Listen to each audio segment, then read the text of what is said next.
Mi smo se potrudili da sve što možemo da uradimo, učinimo na način da ubrzamo proceduru, da ubrzamo procese i ja molim i vas da i vi uradite sve što možete sa vaše strane, da projekte koje ste započeli realizujete u što je moguće kraćem roku, jer nemamo mnogo vremena.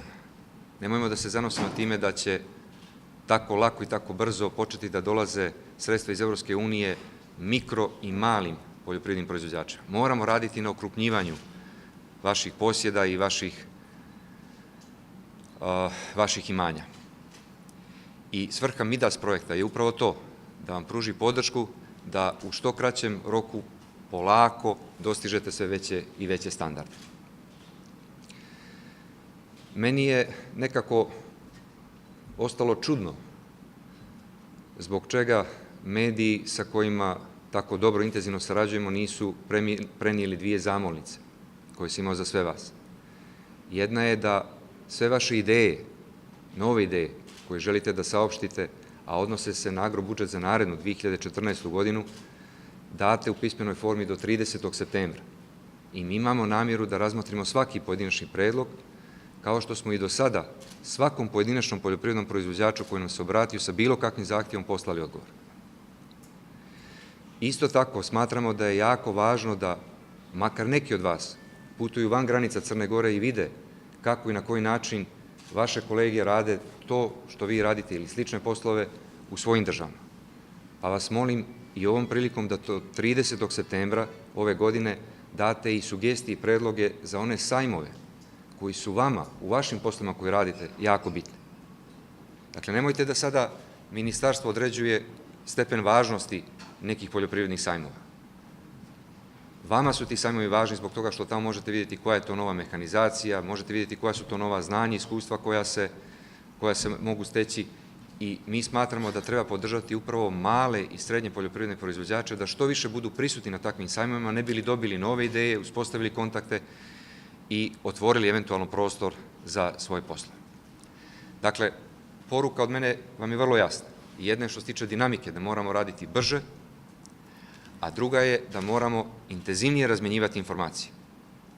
I ja često molim medije, pa ću još jednom zamoliti medije da ove dvije poruke prenesu na kvalitetan način radi svih onih poljoprivrednih proizvođača koji danas ovdje nisu prisutni. Dakle, do 30. septembra predlozi za poljoprivredne sajmove u 2014. i predlozi za mjere agrobudžeta 2014. Nakon toga mi već ulazimo u proceduru koja treba da se sastoji od razmatranja tih mjera, njihovih usvajanja ili odbacivanja i krajem godine završetka agrobudžeta. To je jedini način da naredne godine agrobudžet bude usvojen u januaru. Što se tiče samog Midas projekta, mislim da smo o Midas projektu govorili jako puno. Ja ću sa posebnim zadovoljstvom da pohvalim kompletnu mrežu u Ministarstvu poljoprivrede, u projektu Midas i na lokalnom nivou koja je dovela do toga da na posljednjem pozivu koji je objavljen, to nije ovaj poziv oko kojeg smo svi danas sakupili nego naredni, već imamo preko 500 aplikacija. A 500 aplikacija je otprilike 3,5 puta više nego u drugom i trećem pozivu zajedno. Dakle, terenski rad mora da da rezultate. I mi se trudimo da što je moguće više budemo prisutni na terenu, bilo preko ljudi koji rade u Midasu, Ministarstvu poljoprivrede, savjetodavnim službama. Kad god obilazim opštine, ja se trudim da se sretnem sa nekoliko poljoprivrednih proizvođača i čujem to što njih zanima.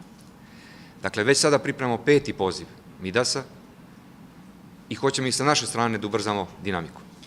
Cilj nam je da što više sredstava uđe u oblast poljoprivrede, za koju ja duboko vjerujem da može da predstavlja jednu od lijepih razvojnih šansi u Crnoj Gori.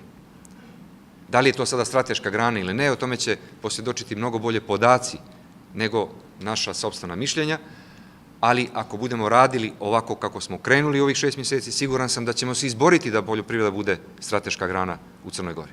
A to je način onda za povećanje i finansijskih sredstava.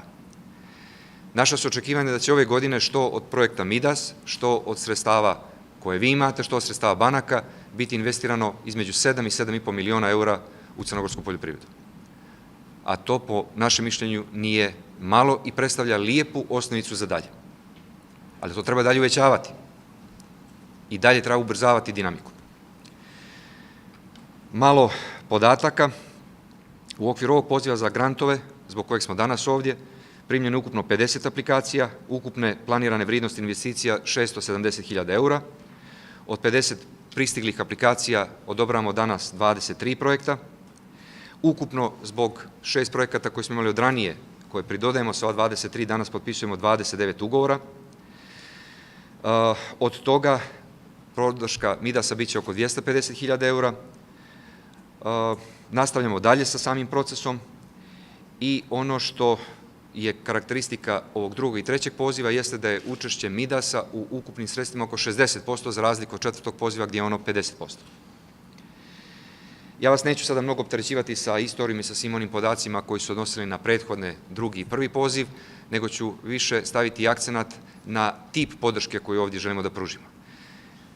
S jedne strane, to je podrška koja se odnosi na eroziju tla, zbog toga smo podržali nekoliko projekata koji imaju za cilj izgradnju podzida, kako bi se povećale površine, kvalitetne površine koje se mogu koristiti za zasade, a drugi tip projekata odnosi se na ono o čemu stalno pričamo u Crnoj Gori. To je podrška silosima, silaža. Dakle, kako sada, kad je krenulo ovo fino vrijeme, povećati površine na kojima se sije sve ono što će se koristiti tokom zime za prehranu stoke i to smjestiti u odgovarajuće kapacitete. Zato su i vama i nama projekti izgradnje silosa jako bitni, jer oni smanjuju troškove proizvodnje kod mlijeka i u stočarstvu. Imali smo jako dobar projekat sa FAO-om, sa Svjetskom organizacijom hrane, koja je u sjevernom dijelu Crne Gore upravo potvrdila ovo o čemu sad ja pričam, da su smanjeni troškovi proizvodnje tamo gdje se na kvalitetan način uspostavio odnos prema hrani na vrijeme i čuvanju hrane. Troškovi takve proizvodnje su značajno smanjeni. Tako da nam je cilj da kroz ovakve mjere, koliko god to možemo, poštujući prije svega vaše inicijative, damo podršku onim poljoprivrednim proizvođačima koji gledaju malu budućnost, koji razmišljaju o tome kako i na koji način da smanje svoje troškove. Razlog zbog čega sam kasnio na prezentaciju 10 minuta jeste susret s ambasadorom Kine i tokom prethodnih 3 nedelje imali smo intenzivne susrete sa više ambasadora gdje vrlo konkretno pozicioniramo naše zahtjeve i buduće projekte. Ali su oni usmjereni u dva pravca. Povećanje kvantiteta i povećanje kvaliteta. To su naše očekivanja od vas. Dakle, sve što radimo zajedno treba da budu veće količine i bolji kvalitet. Ono što nama treba od vas jeste šta je sve potrebno da bi kvalitet bio bolji. Razgovarali smo o sistemima za navodnjavanje, na primjer. Razgovarali smo o novim pumpama, novim tehnologijama. Ali mi ne možemo danas kada dobijemo zahtjev reagovati sutra. Postoji jedna procedura, postoji jedan proces, jedan vremenski tok koji je neophodno prođemo zajedno. Zato vas ja stalno molim i ponavljam to iz susreta u susret sa poljoprivrednim proizvođačima. Nemojte da čekate da prezentujete vaše ideje i inicijative. Budite proaktivni, razmišljajte već sada za narednih nekoliko godina. Jer nam je potrebno i vrijeme da te vaše ideje realizujemo. I na kraju, prije nego što krenemo u svečano potpisivanje samih ugovora, želim iz sveg srca da svima vama poželim prvo zdravlje, a onda sreću sa vremenom ili nevremenom, od kojeg ne možemo pobjegnemo. Želim vam upornost i želim na kraju plodove vašeg rada.